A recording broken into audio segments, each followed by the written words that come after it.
Hello, so it's Andrea Curry with Curry Concepts LLC.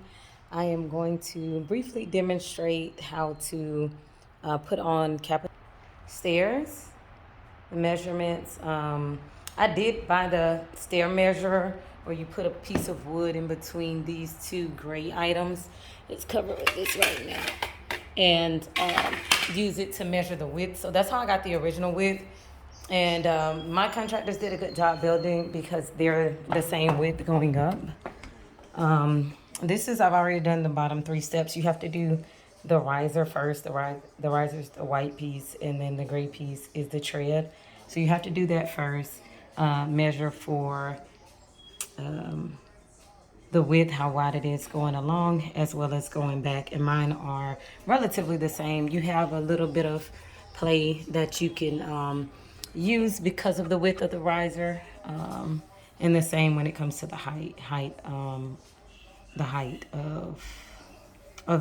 tread and the riser together. So I'll be working on the next four steps. I took my carpet off of these steps thinking it would be real wood underneath. It was just pressed wood. So now I have the boards and I'm just cutting. So I bought my brother's table saw. So this is the perfect, is that width or length? Length to cut the board. So I'm going to try to set this camera up somewhere and record.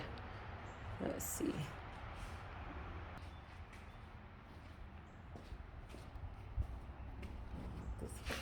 I should have thought this through.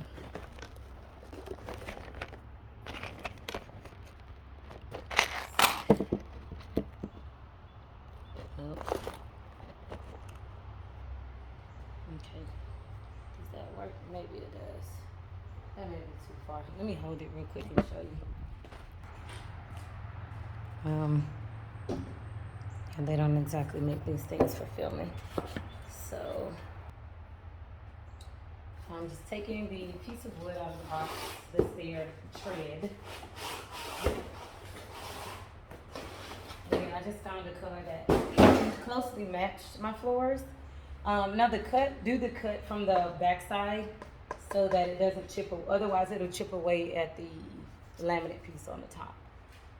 So again, because it's already been cut to width, I just have to place it up here.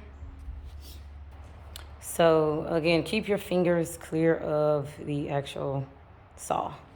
And I'm gonna have to set this back up again so that I was hoping to show you a better view, but safety first. So I'm gonna have to put the camera back and just get as close as I can to this.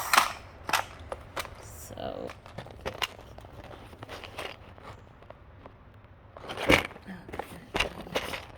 Doesn't stand up. Okay, maybe that helps. Okay, is that gonna stay? Maybe. It's really loud, so I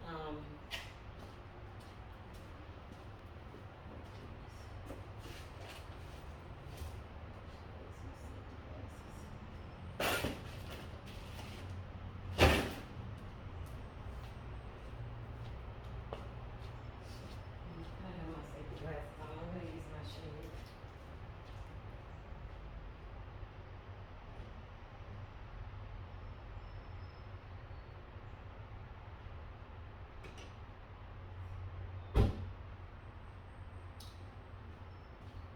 Should always use safety-proof shower glasses, shower-proof safety glasses. So these are really close enough.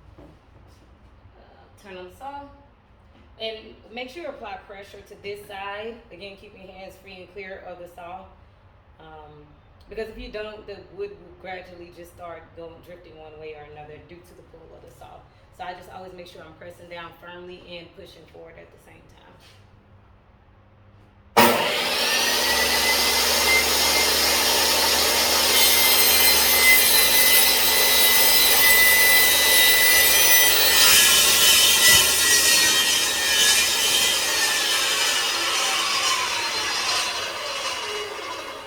Now wait for the blade to stop spinning before I remove the wood because I don't want any pieces blowing back at me. So we'll go in. Well, that was that way. I still have to do the other rope, but just to go in and show how to fit. It won't fit directly on, which is okay, but you have to, I use this wire so as to not damage the wood, and to get it all the way on.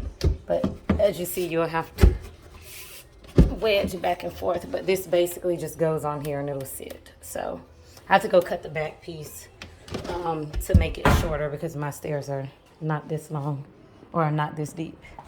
It was very brief how to, but I really just wanted to show how the quote I got was $2,600 for someone to do this for me, and I just didn't want to spend that much money. So even if I had outright bought the table saw, I believe it's about $500 for the table saw. The wood came to $55 a stair. The risers were $10 a piece at I got Lowe's, and I got the Kappa tread from Floor and Decor, but this was the riser system I used. Those are only like $9 and $10 a piece. So if you are up for it, it is way cheaper to just go ahead and do it yourself. So thank you.